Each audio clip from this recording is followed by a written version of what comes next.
Good morning everyone. India watch में आपका स्वागत है।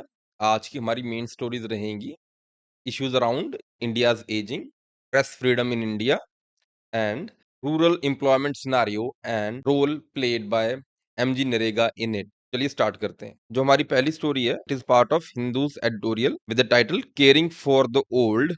India must attune its policies to ensure the elderly live a life of dignity. So this issue is in the backdrop of United Nations Population Fund's India Aging Report. In this, the report says by 2050, the aging population in India will double. Let's see what are the issues highlighted. The first and foremost, like in any such population figures with regard to India or development figures or anything else, हमेशा जो variation in states है, like it's always important to take note of it. हमेशा because India is a very vast country और बहुत states में आपस में बहुत फर्क होता है, तो वेरिएशन स्टेट्स हमेशा आप टेक इन इनटू अकाउंट करें। And then specially here the variation between the south states versus north states. तो यहाँ पे जैसे आपको पता है, south India was able to control its population early. तो साउथ में जो एजिंग भी है वो ज़्यादा है। अगर आपको वो डेमोग्राफिक ट्रांजिशन थ्योरी का पता रहेगा, उसमें अगर आपने पॉपुलेशन स्टेबल कर ली है, आपकी पॉपुलेशन परसेंटेज में जो एज्ड लोग हैं वो ज़्यादा बढ़ जाते हैं। एंड नॉर्थ में अभी उतना नहीं है इन कंपैरिजन। एंड यहाँ पे स्पेशल केस है ऑफ केरला एंड वेस्ट बंगाल, जहाँ पे जो एल्डरली है वो अलोन रह रहे हैं because their children have migrated for better opportunities in comparison to men and women. Like women जो है वो और भी ज्यादा वल्नरेबल है। क्यों? बिकॉज दे आउटलिव men, और उनका वैसे भी जो लेबर फोर्स पार्टिसिपेशन रेट है वो कम है, 24% है। They are economically and socially more vulnerable, उनको बस इकोनॉमिक और सोशल सिक्योरिटी नहीं रहती। और इसमें और क्या बोल रहे हैं कि more than 2/5 of elderly in India are in the poorest wealth quintile and 87 and 18% have no income. तो इनके इश्यूज क्या है? The issues around physical and mental health, basic needs of food and shelter, income security and social care. So the editorial is calling for a whole of society approach is required, in which combined efforts of public and private sectors are required. So let us move to our next story, that is the state of press freedom in India. And we will be covering two articles here, one from the Hindu and the other from the Hindu Business Line from its Think section. So the first article is reviving editorial processes. Editorial processes often get it wrong, but it is deeply problematic to have the state as a super editor. कि जो government है या state है उसको नहीं editing करने लग जाना, या उसको मौका नहीं देना चाहिए एडिटिंग करने का। Second article is free speech interrupted, curbs on journalists go beyond reasonable restrictions to free speech under article 19 subsection 2. तो जो ये इशू है, जो ये दो आर्टिकल्स आए हैं, इसका बैकड्रॉप में कॉन्टेक्स्ट क्या है कि मणिपुर गवर्नमेंट ने एडिटर्स गिल्ड ऑफ इंडिया की जो रिपोर्टिंग टीम थी जो मणिपुर में गई थी, उसके ऊपर केस कर दिया है regarding promoting enmity between different group. तो उसकी हियरिंग सुप्रीम कोर्ट में हो रही है और सुप्रीम कोर्ट एग्जामिन कर रही है कि can reporting which can be opinionated and उसमें जिसमें एरर भी हो सकता है, can it be grounds for criminal liability. तो वो क्वेश्चन है। तो यहाँ पे जो ये दो एडिटोरियल जो है, यहाँ पे the journal state of press freedom in India discuss कर रहे हैं। तो यहाँ पे जो इश्यू ऑफ स्टेट सेंसरशिप आगे आ रहा है, that state is becoming supra editor. वैसे इंडिया इन जनरल पूरे हिस्टोरिकली कुछ खास अच्छा नहीं रहा है इसमें, लाइक प्रेस फ्रीडम में, बट थिंग्स आर थोड़ा और डिटीरियोरेट हो रही हैं। Using law and police to discipline the media, journalist are facing spectre of raids, arrests, and FIRs, and there is targeting of individuals. The state is using coercive means despite availability of legitimate channels to address grievances against false reportings or malicious reporting. What are these legitimate channels of addressing? These are complaints to Press Council of India, or pursuing criminal or civil defamation. So such behaviors by states, like targeting of individuals, raids, arrests, FIRs, is creating chilling effect on the exercise of freedom of speech under Article 19A. तो अगर press freedom index देखा जाए जो reporters without borders निकालते हैं, तो India is ranked 161 out of 180 countries. So that is not a very encouraging situation. जो issue है स्पेशली तब थोड़ा ज्यादा क्रिटिकल हो जाता है when the reporting of ethnic, caste and religious conflicts are involved, because the state wants to restrict its reporting और want to direct its course, के नैरेटिव क्या बने उसको कंट्रोल करना चाहता है। So fact checking is emerging as an instrument of control, and through it, Create is trying to control the narrative in the name of controlling misinformation. And here, the author is also discussing that right to free speech also includes right to make wrong opinion. तो इसमें basically जो predicament of journalist है, reporter है, वो भी discuss किया जा रहा है, बिकॉज कि भाई जो भी रिपोर्टिंग होती है बहुत खड़े पैर करने पड़ती है। इट्स नॉट नेसेसरी कि वो हमेशा ठीक हो या फैक्ट्स, सारे के सारे फैक्ट्स कंसिडर किए गए हों। So best, the reporters like try to attain the best attainable version of truth, because there are multiple vantage points to a situation. There are multiple versions of truths, and there is also deadlines to report, because in this field of journalism आपको current चीजें एकदम जो जो happen कर रही होती हैं वो दिखानी होती हैं। If you are late like even by few hours, तो आपका जो पूरा का पूरा मतलब सिस्टम है वो डिस्टर्ब हो जाता है। And in this era of जो इंस्टेंट रिपोर्टिंग है, in with coming of electronic media, Twitter, जो रिपोर्टिंग है और भी ज़्यादा इंस्टेंट हो गई है। तो what the author is saying कि यहाँ पर जो एडिटर का रोल है वो बहुत डिमिनिश हो गया है, बिकॉज़ उसको इतना टाइम ही नहीं रहता चीज़ों को रिव्यू करने को कि क्या पब्लिश करना है, क्या नहीं पब्लिश करना है। बट इसमें आर्टिकल में ऑथर यही बोल रहा है कि एडिटर्स को दोबारा अपना रोल लेना पड़ेगा, because otherwise the state is becoming supra editor, which is not desirable for freedom of press. And the other article in Hindu Business Line is talking about that all the governments since independence are always very enthusiastic in increasing the scope of reasonable restrictions on freedom of press or freedom of speech under article 19 subsection 2. So for example, the first constitutional amendment amended article 19 subsection 2 to insert three new restrictions on the right to speech, which were public order, friendly relations with foreign states, and incitement to an offense. तो यहाँ पे हम कुछ case laws जो देख लेंगे कि supreme court ने how supreme court have bolstered our right to freedom of speech. तो इसमें एक केस है लाइक 2010 का केस है, सुप्रीम कोर्ट इन एस खुशबू वर्सेस कन्या अमल case.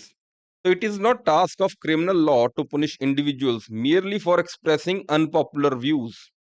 The threshold for placing reasonable restrictions on the freedom of speech and expression is indeed a very high one, and there should be a presumption in favor of the accused in such cases कि आपको जिसको the person who is exercising their freedom to speech and expression कि उसकी तरफ का favourable आपको जो view लेना है, because protecting freedom of speech and expression is sacrosanct in democracy in which there are popular governments, और उसमें ओपिनियन पब्लिक ओपिनियन मेक करना बहुत जरूरी है।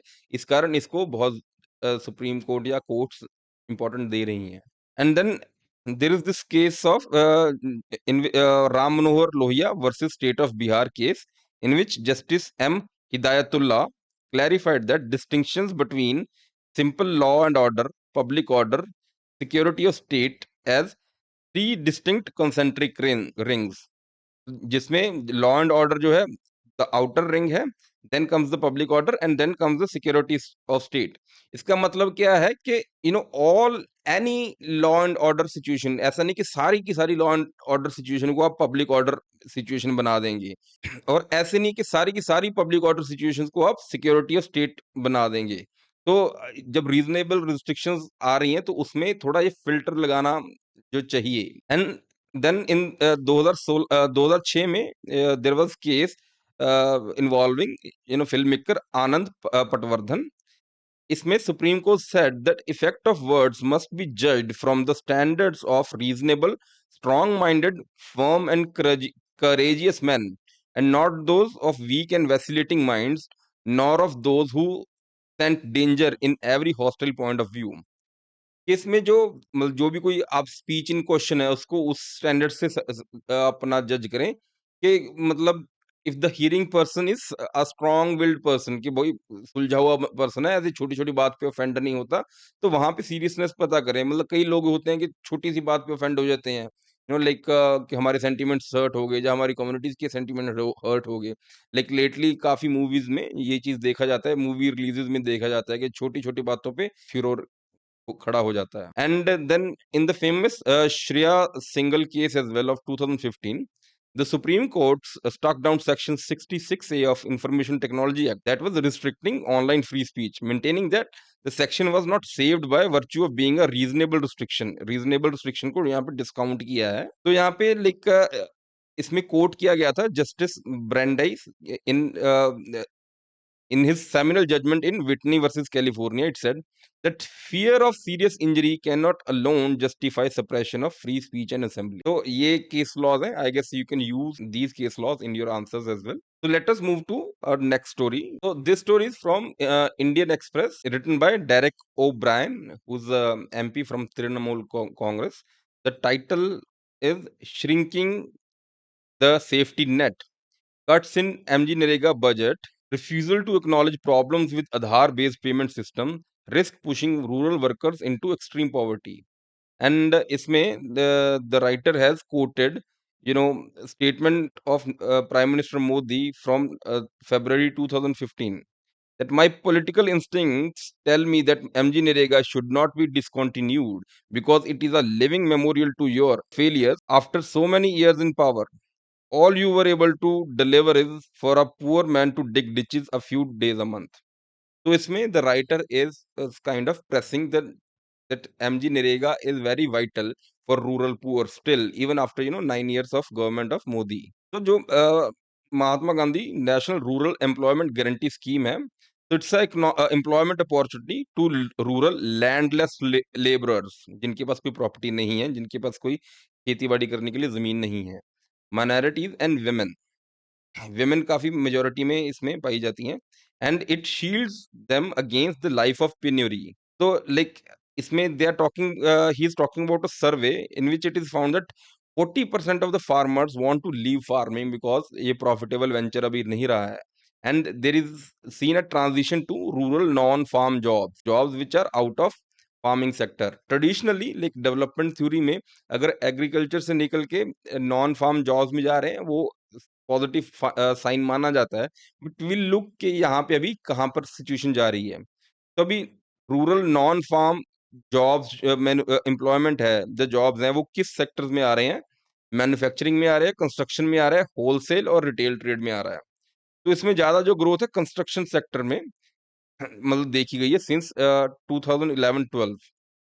But the growth rate of real wages जो है इन्फ्लेशन एडजस्टेड वेजेस है, वो लेस देन 1% है सिंस 2014-15।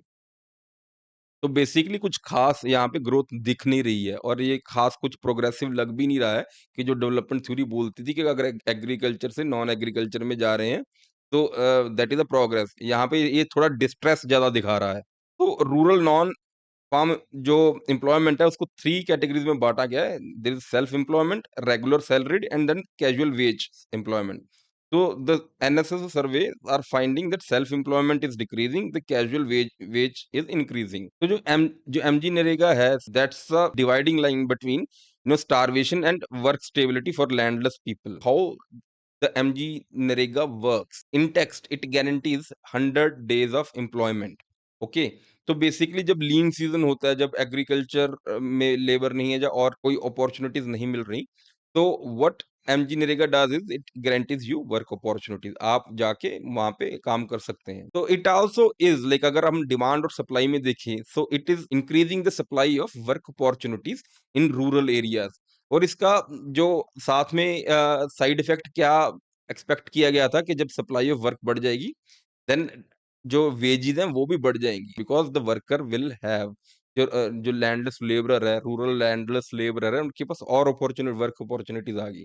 बट इसमें जो अभी हमने एनालिसिस देखा है कि जो रियल वेजेस है वो राइज नहीं कर रही हैं, so that shows that MG NREGA is being neglected। Spike in wages आना था, वो आया नहीं है, और इस कारण ये सेंट्रल भी है to continue MG NREGA, because इनके पास और कोई सेफ्टी नेट नहीं है, इनके पास कोई प्रॉपर्टी नहीं है, they have no other source of income। and the writer is highlighting the institutional barriers जो अभी आज की डेट में आ रहे हैं, which is discouraging for the people to pursue or seek employment under MG NREGA.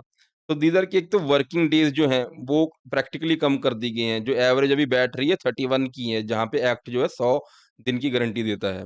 And there is huge delay in wage payments and ये तो काफ़ी it makes situation very difficult because the people in question here are like daily wage labourers उनका hand to mouth existence होता है and they can not afford के जो जो उनकी वेजेस हैं वो डिले हो जाएं एंड यहाँ पर जो जो द गवर्नमेंट का पुश है आधार बेस्ड पेमेंट सिस्टम वो भी काफी कठिनाइयां या डिफिकल्टीज ला रहा है in which the 11 crore workers do not have Aadhaar linked bank accounts तो उनका एक्सक्लूजन हो जा रहा है and they are institutionally discourage to go for MG NREGA.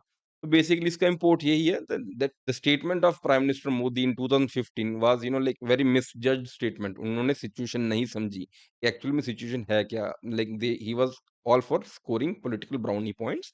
तो एमजी नरेगा बहुत जरूरी है, बहुत इंपॉर्टेंट है, बहुत बेनिफिशियल है। उसको लेटर एंड स्पिरिट में फॉरवर्ड लेके जाइए और उसके बजट कट्स मत करिए। जैसे हाल ही में 98,000 करोड़ से उसका 60,000 करोड़ बजट कट कर दिया था एंड इसमें this article is written by this MP because वो बोल रहे हैं कि जो सेंटर है वो वेस्ट बंगाल को फंड्स रिलीज नहीं कर रहे हैं फॉर एमजी नरेगा पेमेंट्स। तो वो जो स्टेट है वो अपने फंड से देना पड़ रहा है उनको। तो that's it for today. I hope आज का सेशन आपके लिए यूजफुल रहा होगा। Keep logging into our channel India watch. Thank you.